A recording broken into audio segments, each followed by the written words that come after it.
All right. Good morning, friends. Welcome again to the J Talk Morning Show. Great to have you on board with me this wonderful, beautiful Wednesday morning here in the sunny U.S. of A. Wherever you're at, I hope you're having a great start to your day.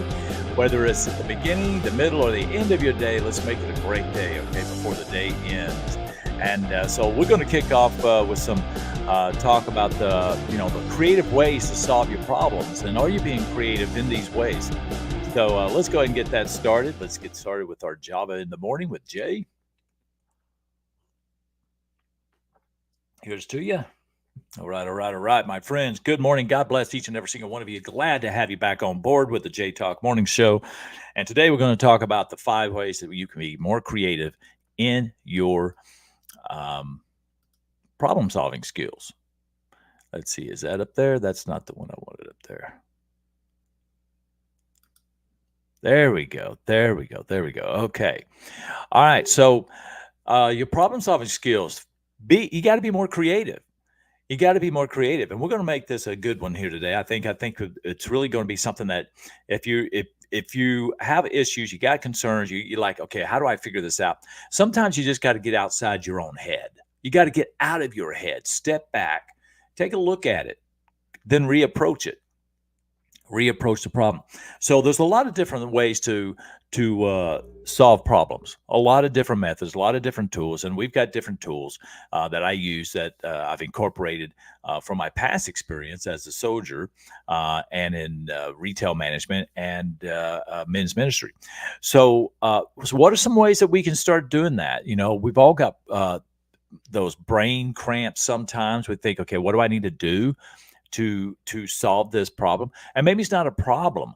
Maybe it's an opportunity you want to be a part of. But how do you be a part of that? How do you get started in that? I've got some great things going on right now, in the world of entertainment that I'm developing and being a part of. And if you follow me on my Facebook page, you've probably seen it already. But there's things that come into play in doing that. There's a lot of stuff I got to consider, everything from the song selections to the song downloads, if I'm doing tracks, to the costume, the wig, the whole works, right? As an Elvis tribute artist, all of that, submitting things that I'm going to be in a couple of competitions, and I've learned a lot since my first one. I look back at the first one and it was horrid. It was horrid what I did, but I'd been out of it for a few years and I jumped back in and it was, it was fun. It was great. I did songs fine, but there was just so much there. I thought, okay, I hope that disappears from the archives. It wasn't good. But you know what I've always said, you got to get the suck out of the way so you can get great. You've got to get to that level. And so it's been a few years since I've done that. And but these are things I have to face. I've got to face these issues. I got to face, and just like you, we all have things we have to prepare for. And we can get locked into the paralysis of analysis of trying to figure it out and get stuck in that, or we can step back, take a breather, and then reapproach it. Develop a strategy. I'm a big believer. Life itself it requires strategy. How are you going to live your life? Develop a strategy. How are you going to be successful? Develop a strategy. What do you want to be a part of? What group do you want to be a part of? What group do you want to create? You got to develop a strategy. Life is in itself a strategy. So you got to have strategy, because if you don't, there are constant struggles. So these are 5 things, and these 5 things are not from Jay. These are things that are from the John Maxwell leadership, and so I'm going to share with you what they had spoken about, what John Maxwell had written about on the 5 ways to build your problem-solving skills. And it's so the first one was remove creativity killers. Okay. Creativity killers. Sometimes these things are anything in front of you to things that are in your head. Sometimes these creativity killers are other people. Sometimes creativity killers are our own self-doubts, our over-analysis. Okay. Creatives don't analyze. They jump in, they do, and then they make it better. That's what creatives do. One of my top character strengths is creativity. That's one thing. It can be a great thing. It can also be a bad thing. There is a dark side and a light side. Okay. Sometimes I can be overly creative. Katrina will tell you that. Okay. When is good enough really just good enough to get it up and out there? And then you improve it. Picasso didn't start off with, just a masterpiece. He started off with a mess. Um, you know, uh, Beethoven, Chopin, Usher, musicians, artists. They don't start off with a masterpiece. They start off with a mess, and then they create a masterpiece from that. So you've got to start somewhere, right? But you got to eliminate some of the creativity killers. Um, Author Stephen Leacock, I guess, economics professor and a humorous author, he said that personally, I would sooner have written Alice in Wonderland than the whole Encyclopedia Britannica, right? And he valued the warmth of creativity over cold facts. Knowledge is helpful, but only a framework that helps us apply it creatively. Only in a framework. So you got to have a framework. You got to have a strategy. Okay. When's the last time you had an idea out of the box? When's the last time you thought of something for the first time? Okay, I'll put it that way. When is the last time you thought of something for the first time? When's the last time you did something for the first time? Okay, and you build on that. So some of the things is we stop us is saying that's not how I do things. We've heard that. A new leader comes in, say, okay, we're going to do some things differently here, and others fight against us, and that's not the way we do it here. Well, the way you do it here was based upon somebody else's strategy and instruction. So you did that because somebody else instructed and guided you to do that. Guess what? New guidance, new leadership, new influence. Now we do things differently. You can stop yourself from growing with that mindset. You can also be stopped from growing from somebody else that has that mindset. So you can't just rely on that's how we've always done it, or that's how they do things, okay, or I do things. Be practical, okay? That's another thing that stops people. Be practical. And I think I'm gonna go over this in the next couple of days. I'm gonna break this into a couple of series here. So be practical. Remove those creativity killers. Right. Today we're talking about that. Be practical. Okay, that's the other statement that sometimes we hear that keeps us from being creative. Creatives are not practical. That's why they're creative. They think outside the box. You got to think outside the box. As a matter of fact, a master creator is in no box at all, except the box of their own mind when they are in there creating. It's the world is shut out. Okay, so you'll hear those things. How about this one? How about this one? People say, "Don't be ridiculous." I heard that a lot. I heard that a lot as a kid. I've heard a lot of things that kept me from being a creative and creating and strategizing the kind of life I wanted. What is the kind of life that you want to have? Do you know what kind of life you really want to have? Have you written it down and started developing a plan and a strategy to reach that? I know so many people, they have a dream of what they want to achieve, but they've yet to write it down. They've yet to write it down. And they will never achieve that because they refuse to do the work to make it happen. Part of the work is planning, strategizing. Are you doing that? If you're not doing that, then it's nothing more than a pipe dream. You might as well just draw a picture out of crayons, put it on the wall on a frame, and say, there's my dream. That's all the work I did. I created it in my mind and I framed it. That's it. Okay. You can't be like that. And don't listen to people say, oh, don't be ridiculous. If you listen, if you got people around you in your circles, okay, and if they're in your inner circle, they're in the wrong circle. Now, we want people to hold us accountable. We want people that'll tell us straight, but they've got to say it in a way that grows us, okay, does not keep us back. They want to move us forward. They don't want to hold us back. They don't want to keep us in place. They want to move us forward. These are the people in your inner circle, okay? Another one, that's not logical, okay? Right thinkers, left thinkers think differently, okay? The creatives think differently than the logical things. Okay. People that think that's not logical. So ask them questions. As a matter of fact, the creative person will ask questions to learn more and then discern from the information they're receiving, even the negative information that you don't like, and say, okay, that's a good point. Didn't think of that. Let me apply that. Let me re strategize. But the goal is still the goal. The dream is still the dream. Okay. I just need to look at something a little differently in how I'm approaching it. That's the creative mind.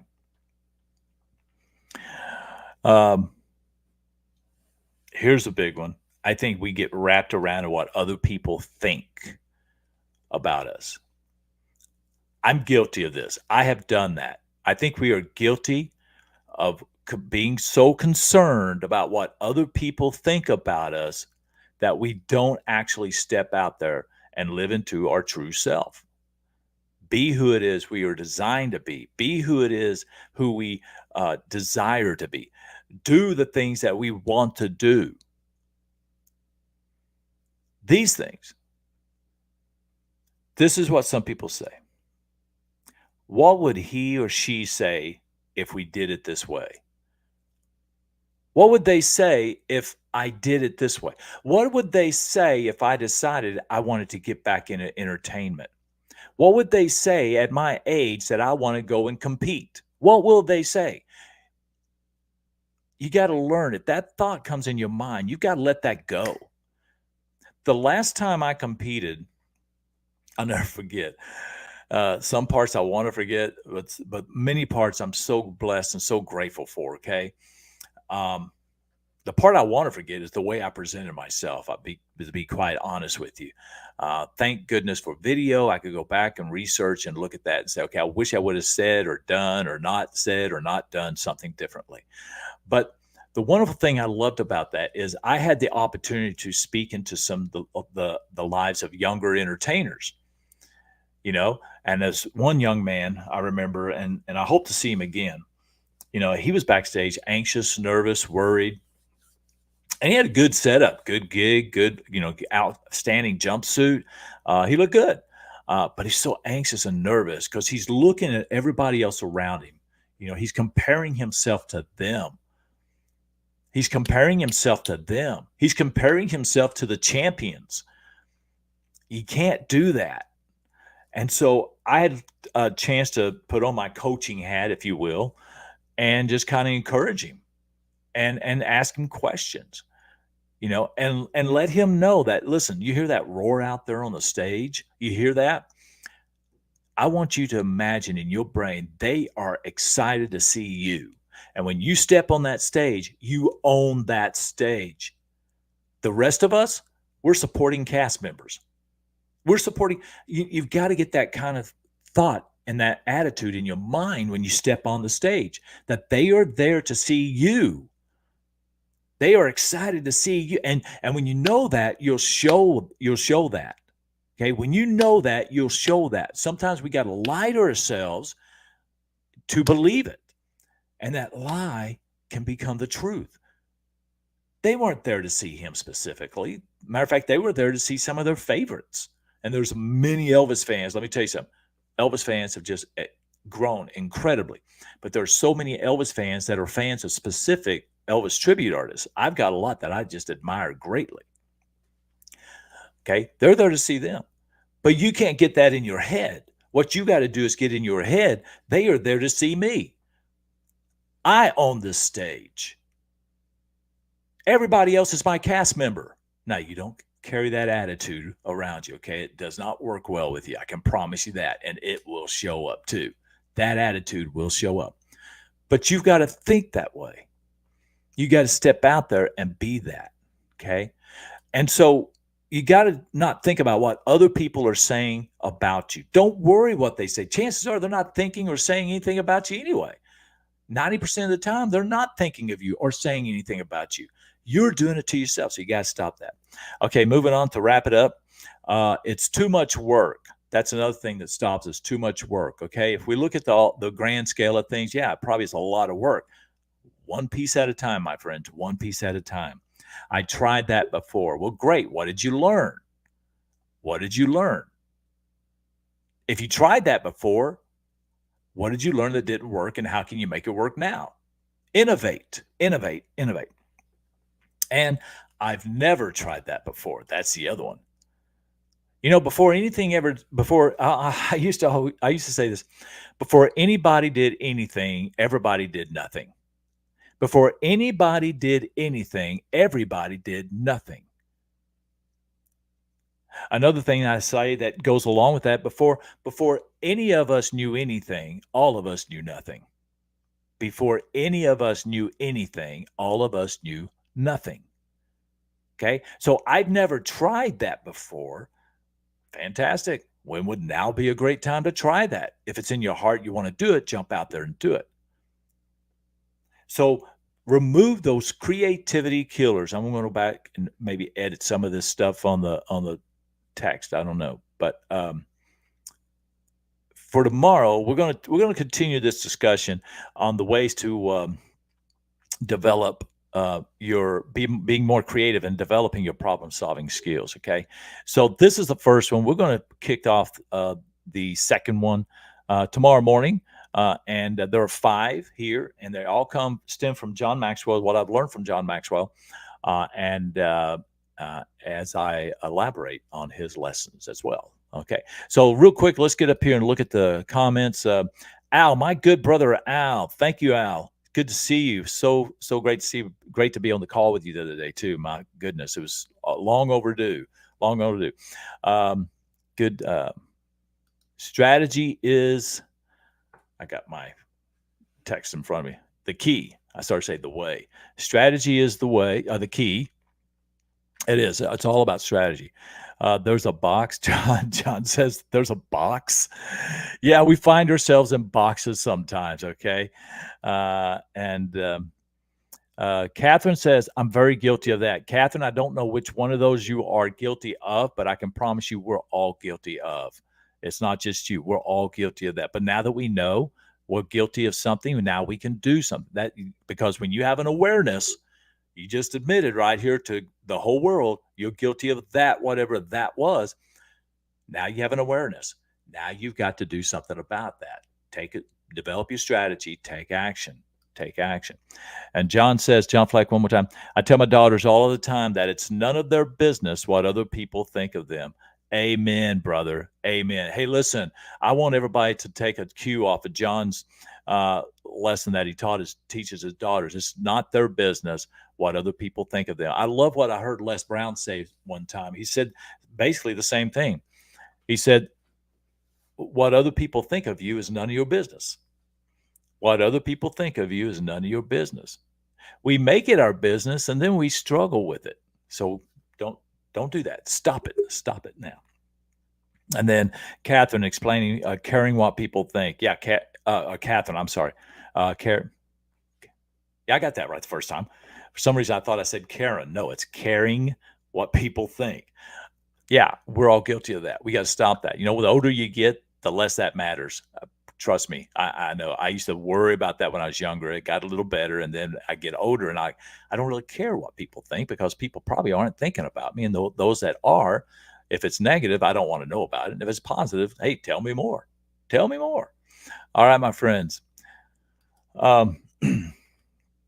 Okay, and Catherine, John, you got a fan here. Catherine says she loves what you said. Awesome. All right, my friends, God bless you. We're going to get on out of here. It is time to get on the road.